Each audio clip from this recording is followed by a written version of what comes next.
The first few days of January each year are usually reserved for people to recover from their respective New Year's celebrations or used to analyze all those stupid resolutions made a few nights ago. But for petrol heads and especially motorsport fans from around the world, the first few days in January only mean one thing, that the countdown has begun. We are, of course, talking about the countdown to the toughest, the most challenging and the most grueling race on the planet, the Dakar.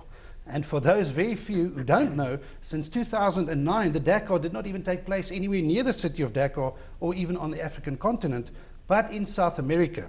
So with us in the studio and fresh from their long journey to Argentina, Chile and Bolivia, the proudly South African Imperial Toyota Dakar team. On my left, we got Rob Howie, who just successfully navigated his 4th Dakar, I think. Leroy Poulter is the current South African National Rally Champion, who just did his 2nd Dakar.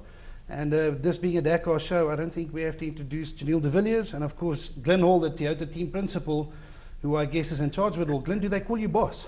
Sometimes, yeah, but those are on good days. Glenn, let's start with you. This was the 4th year that this team of yours attempted to take on the Dakar with a South African Hilux, built by South Africans and obviously driven by South Africans. Just set that picture to us. Just tell us how that all comes together. Well, that's absolutely true. We actually had 18 Hiluxes on the Dakar, of course, but the factory team, or the works team as we refer to ourselves, with Imperial sponsorship, and of course all our great South African partners with SA Cargo and Duxbury Netgear and Financial Services make all this possible. So for 2015 we had a new Hilux. Everything we'd learned, the rules had changed a little bit, not as much as we'd wanted to. But we had a really good test with the vehicle first time out when we went to Barbaspan, and then just before we left we went to Uppington for a final test, 45 degrees, and from there on in it was quite evident that this was the fastest Hilux, good preparation. Yeah, that we'd ever driven. I think we'll get to those details in a while. I just want to get over to Janelle there. Janelle, you are obviously considered, I think by everyone, as one of the most consistent and best Dakar cross-country drivers of this generation. I mean, your first year in the Hilux, you were, I think, 3rd, then 2nd, then 4th, and this year 2nd again. How close was it really? Well, the thing I think, obviously, which puts this year apart from the other years is the fact that we were able to challenge for the lead. The other years we were there through consistency and through, good reliability.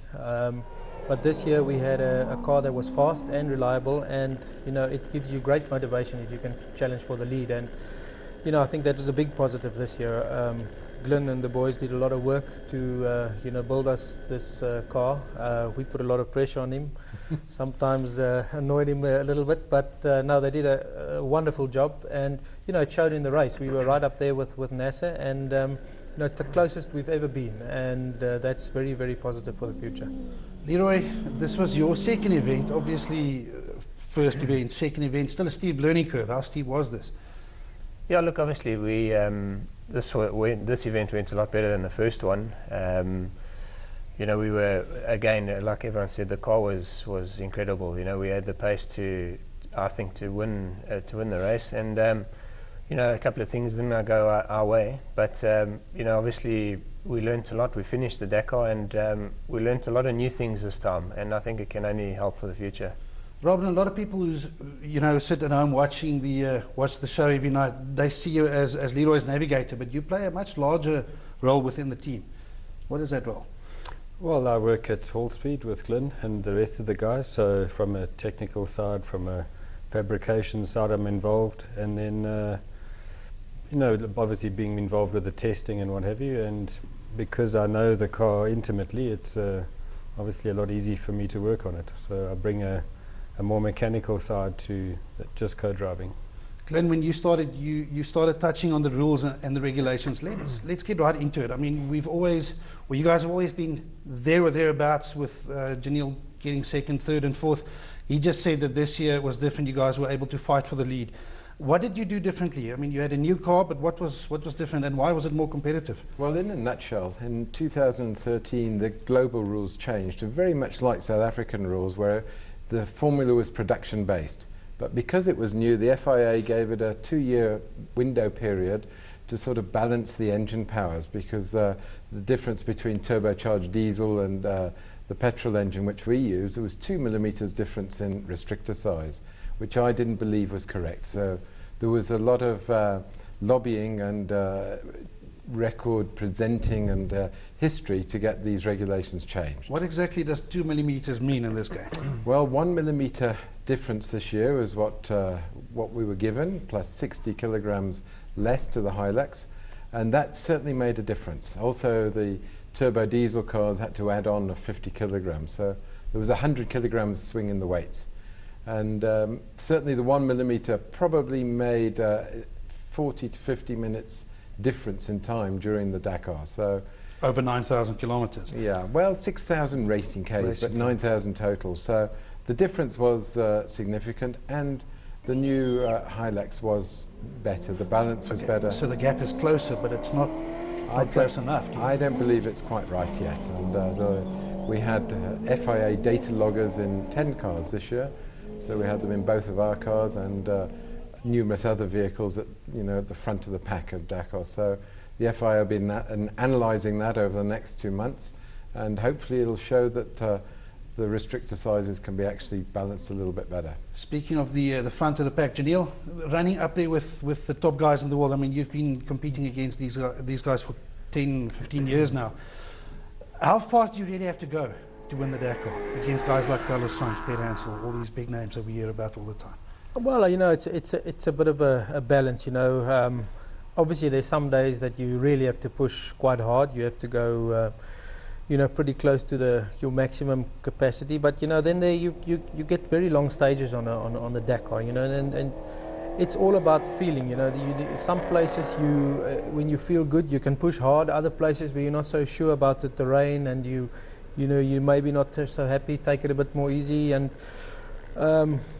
Like that, sometimes we cross some dunes at, not a very hard pace, but like in this year's race, at the one point when NASA overtook me, we went absolutely flat out over the dunes, so the pace differs according to the situation, So do you plan every day or stage as it goes? Do you start every stage with a plan in your mind saying, today we got to push and see if we can make up a few minutes, or would you take it as it comes?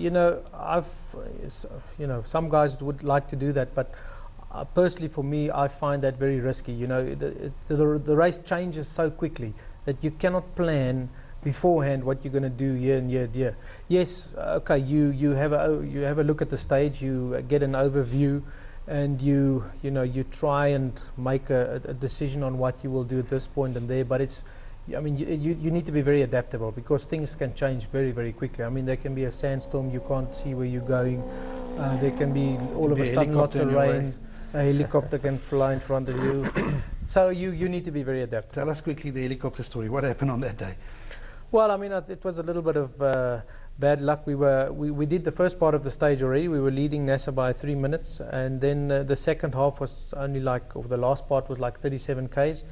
And then basically 15 Ks from the finish, in like a fish area, we were going quite fast, fifth gear. And then a helicopter obviously was flying next to us, taking some pictures. And I had to brake for a ditch. He obviously cannot brake as quick as I brake, so he obviously flared the helicopter, but that caused a huge amount of dust to come up because he was flying very, very low. We drove straight into the dust, couldn't see where we were going at all. Obviously, I can't stop there because then you're stuck right on the place in the fish, and I hit a big boulder like this. I was lucky not to take the wheel off, got a puncture. And there we lost all our advantage to NASA. So instead of being 3 minutes behind him, we were now all of a sudden 8 minutes behind him. So things can happen at every moment. That's how it goes. Leroy, from your side, there's no doubt that you are one of the faster drivers out there, especially in a rally car, also in a cross-country car. But what are the key differences? It's very different climbing from a rally car into a Hilux. For sure. I think Janelle touched on it there. I think each day is different. You got to feel how you're going along and the different terrain. There's obviously some terrains that I've got to learn a little bit more on, but how I approached this one was if we felt strong in that day, we pushed along and we went well. But some days you don't feel that good, and you just take a step back and you just judge it as you go along, as the race goes along. So yes, there's still a lot to learn. Each Dakar we're learning a lot, and like you said, the pace is there. and I think we can only grow from there. Where did it go wrong for you on this event? And by saying wrong, I mean you were challenging for stage wins, and then and obviously a good overall position, and then you lost some time with an incident early on. Yeah, obviously I think it was day 3. We started in the top 10, which is where you want to be in the race. If you're outside the top 10, you're really in a different race. So you got to run in the front all the time. And day 3 we started, I think it was 10th, and we got off to a good start. And I think it was 8 kilometers into the race, we arrived at a crossing that was quite bad. We maybe came up a bit quickly, and we broke the lower front control arm. And then we luckily we had the parts in the car, and we fixed the car and carried on. And then you were outside the top 10, which is difficult. The dust is a problem. The races, the guys are not so quick in front of you, so you catch them too quickly. So that was the first obstacle. And I ask Rob about you saying you had to fix the car. Your role in the car, besides just reading the notes, entails what exactly? Well, I passed the odd sweet as well. Well, I know the car a lot better than Leroy, and although he has a lot of mechanical skill himself, that is one item that is, something has to give. You don't want the chassis to be falling apart or whatever, so a lower control arm we do carry. So just tell us quickly, on this day, I mean, you had the incident, you had to stop. What exactly happened? Did you jump out and then started fixing the car with all the other cars driving past, making dust? I mean, explain what goes through your mind in that 30, 40 or 50 minutes that you spent on the side of the road. Well, a race driver never thinks there's anything wrong with the car. I'm sure we can carry on, but when I couldn't open my door and you realize that the wheel's pushing against it, that we have to change it. So yeah, it's wheel off, and as quick as you can assess what needs to be changed.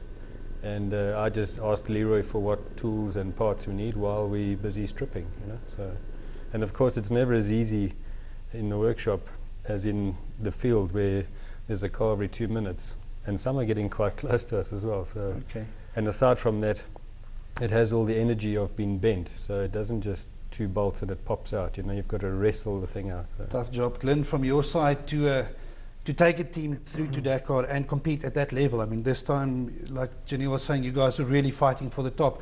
What does it take to be at that level? Well, I think, to put it in a nutshell, how fast the pace of the event was. At the front, after 4,000 Ks, they were still separated, Janil and Nasser, by 8 minutes, or it could have easily been 5 minutes. And if you take that 4,000 Ks in 5 minutes, that's not even a tenth of a second at Kailami, in the racetrack over the event. So it was really close. And the speed that they're going, I think we clocked the all-time fastest speed that we've ever seen by a significant margin coming down the June and Ikike was 206 Ks an hour, which I think on sand, with not really knowing where you're going, is pretty quick.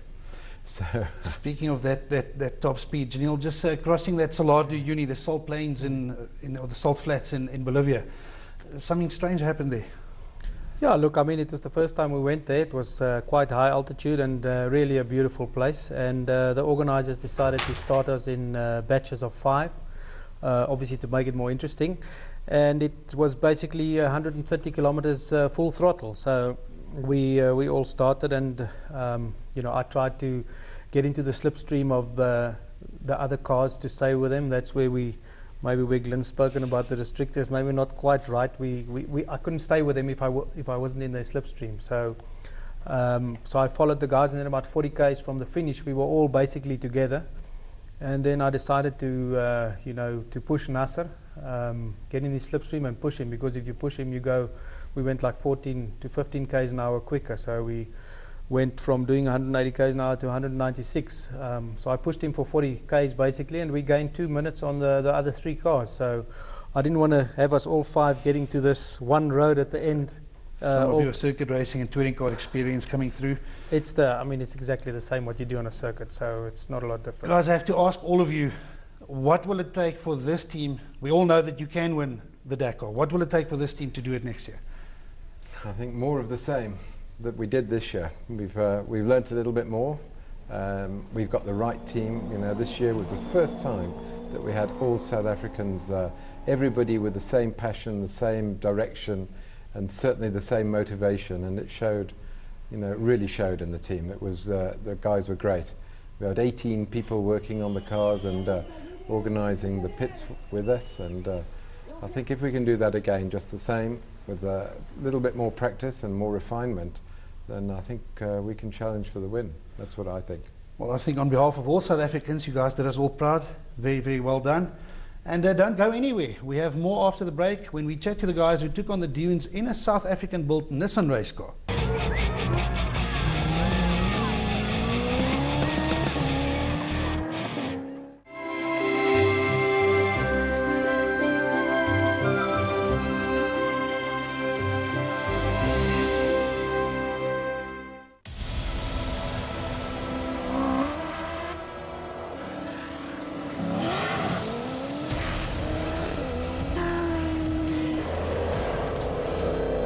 3 countries, 13 stages, 9,295 kilometers of the world's toughest terrain, and the Toyota Hilux victorious again. Congratulations, Hilux. What a legend. From the turbulent beginnings of the British racing motor, or BRM, to the weight problems of the E-Type Jaguar, the men behind Lotus and Cosworth, to some of the great F1 drivers of the 21st century. Join us as we take you through the A to Z of motorsport. A to Z of motorsport, only on Ignition, DSTV channel 189. Welcome to Arnold Chats Cars, the home of Fiat and Alfa Romeo. So Sasha, I hear there's some real off-the-hook specials from Arnold Chats Cars this December and Jan. You bet. Here's one. Listen to this. Buy a 2013 factory Fiat Punto 1.4 Easy and pay only $1,999 per month. No deposit needed. And get the balance of the maintenance plan and warranty. Now that's what I expect. Real Arnold Chats Cars value again. This Punto for $1,999 per month with no hidden costs and no deposit. And Sasha, did I hear that there's a Fiat 500 special edition from Arnold Chats Cars that's just arrived? Yes, the Fiat 500 Sport Plus. Check this out. The 500 1.4 Sport with a lot more Italian flair. A true beauty cab and tin top. Sasha, I want one. December and Jan at Arnold Chats Cars. Call 011-252-2000 for a test drive.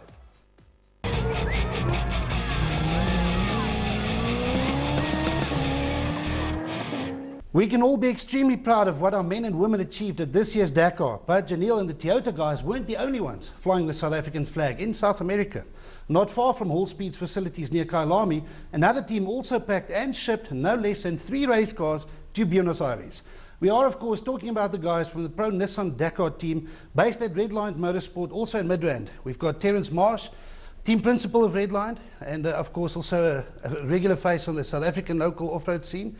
The driver, Johan van Staden, and your navigator, Mike Lawrenson, who drove one of the 3 cars. So guys, welcome. Thank you. I think, Terence, if we can start with you, just give us a bit of background on the region racing setup in South Africa that you guys are obviously very much involved with.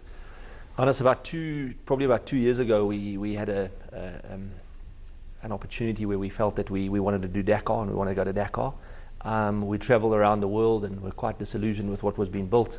So, and what was available to us. So we decided at the end of the day that we would rather do it within South Africa ourselves. So we designed and developed a car, which was to go to Dakar. The objective was to try and go probably into 2016. But during the course of the last 12 months, and I think with 2 years of testing, and we have a customer in Johan, and another German customer, Jürgen Schroeder, decided that they wanted to go in 2015 and put us under pressure basically to go, and that's what they wanted to do, and that's how we ended up going to Dakar in 2015. So Johan, I've got to ask you, as a driver, was it always a dream that you grew up with, and did you always have this vision in your head that I want to go to Dakar one day? Yes, the one aspiration, like climbing Mount Everest for a mountaineer, that you set as an off-road racer, and you said to yourself, but what is the ultimate challenge? Winning a championship that I've done, winning regional championships that I've done, but the ultimate one is a Dakar, just to finish it the first time and then start being competitive in it. And before we get to what it was actually like once you arrived there, Mike, if I can ask you your perception before the time. Did you know it was going to be as tough? Well, we've been there before. We went in 2013 and we rolled in 2013, which was a huge disappointment. So we had an idea what it was about, and we were slightly more prepared this time, but it's still a daunting challenge. Terence, back to you. You said that you took 3 cars. Johan and Mike were the occupants of one of those 3 cars. I mean, who were the other guys and why? The second car was driven by a German customer, a guy called Jürgen Schroeder, who teamed up with his son, Daniel Schroeder. Jürgen had done 5 Dakars as a navigator, 1 in a truck and 4 with Alfie Cox. So he always had an objective of driving it. So we've been preparing for that. The third car, when we got close to the Dakar, you know, one of the things we as businessmen, we needed to get economies of scale. And with the limited budgets and resources we had, it just made sense to try and put on a third car and try and stretch everything that we had a little bit further. And the third car was taken up by a Portuguese guy, Ricardo dos Santos, who was a mini X-Raid driver. So yeah, that was an interesting perspective put onto the end. And to get back to you guys inside the car, how different is it going to Dakar than doing our own championship? I mean, besides it being tougher and longer, just give us a bit of insight. What goes on inside the car once you're there? Look, it's much different. The terrain varies so much, altitude. Then at sea level, then at 4,400 meters. The navigation is quite different because of no road book that gives you point A to point B instructions turning left at 450 meters. You have waypoint instructions with compass bearings. So the navigator has to be wide awake. So the cockpit is quite busy compared to a South African race that you're busy for 6-7 hours, but everything is detailed into a road book, where here you're on your own. If you get lost properly. So it's quite a busy cockpit and fun at most of the times, because you get to see a lot of different scenery and experience different terrain in one day. I can imagine it's quite different and daunting. Terence, just another question to you. We've just heard from the Toyota guys. They were obviously fighting in the sharp end of the field, going for victory and fighting for podium positions. You guys obviously had a different mindset. I mean, what were your objectives compared to theirs? I think to simplify it, we'd never been out of Southern Africa with our race car. So we had some new ground we had to cover there. We had limited resources. I think the bigger teams are running anywhere between 5 and 6 guys per race car from a technician's point of view. We had 3 per car, and on one of the Portuguese car, we had 2. So we had limited resources. We had those guys had to work hard. Yeah, so I mean, we had to. You know, our strategy was all about bringing the car to the finish, and I think the guys and Johan in particular just stayed completely with the strategy throughout. When you have limited resources and you have limited budgets, you really have to look after your car. You have to manage the process throughout. So that really was our strategy, and we took it day by day. We had 7 different nationalities in the team. We had people that never met each other before. We had people come together at the Dakar with only one objective, and that was beating the Dakar. But speaking of that mindset that you just described, Johan, your mindset in the car while driving, obviously you can't go flat out. And after what happened to you guys last year, I assume your goal was to definitely finish and reach the end. How do you approach it every day, every stage? I mean, it's quite you've got to prepare your mind and have the right mindset to do that. Yeah, absolutely. If you think it, Dakar is not just physical, not mechanically demanding, but it's mentally demanding. So as a race driver, we call it red mist. If the helmet comes on, you want to race, you see the dust, you want to pass the guy, that's not allowed. So that's where he comes in. We have to calm down, but you have to compose yourself. And Johan, how do you calm him? Mike, sorry, how do you calm him down? It's difficult. It takes more than one instruction. And no, what we do is we discuss before the stage. We say, what are we going to do? Okay, let the race come to us. We're not going to push anything. And that's how we've raced. I've been racing with Johan for 3 years now. And every race we say, let the race come to us. And it often does. It often pans out that way. And he says I get a little bit agitated in the car when he's doing things that I don't want him to do. But I don't feel that. Okay, well, I would like to get to a little bit behind the scenes stories of inside the car and in the bivouac, but just give us a roundup of exactly where did you finish the race and how did it end up? Well, I said before the race, look, there are 30 seated drivers that are world-class professional drivers. And our strategy was to finish the race. That was our strategy. Because of the disappointment from 2 years ago. The disappointment, I cannot describe the disappointment, how disappointing it is not to finish the race. So our strategy was to finish. The disappointment was from not finishing. From the year rolling before. and having and crashing out and coming home with your tail between your legs. Okay. So, So you had to make up for it this time. Absolutely. And I said, if we came 31st, because remember they're 30 seated drivers, Yeah. I will feel we won the race. So I feel we won the race. Oh, fantastic. Guys, I'll leave this one open to all three of you. Obviously, a lot of things must have happened. I mean, you guys spend, what, 50, 60 hours in the car together, if not more, doing 8,000, 9,000 kilometers. You pretty much did the same mileage in a different car on a similar route, but not the race route. And then every night you guys will all meet up in the bivouac. What happened? What really goes on behind the scenes? I mean, where and how do people sleep? What goes on? Give us something that people don't see when they watch the show on television. Yeah, I think it was my fourth one from an operational point of view. This one really in the thick of things, and it's amazing. As I said, 7 nationalities. You had 7 different cultures. You've got language barriers. In the first couple of days, people have to find their feet. You kind of struggle up to rest day, but with the guys doing the job that they were doing, it really was building more optimism and building energy.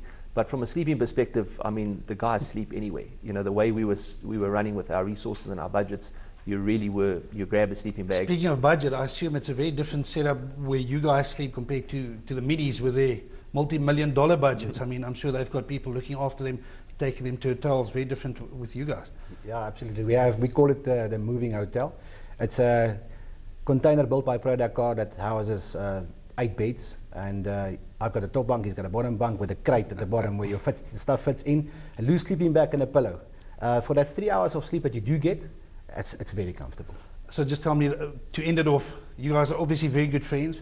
Good enough that after this you'd want to go back and do it all again? Yeah, absolutely. Yeah. Well, guys, thank you very much, and huge respect from all South Africans. And that is it for this week. Tune in next week when we continue to chat about the 2015 Dakar. In studio, we will have the South African bike and quad riders. Until then, cheers from us here in the studio.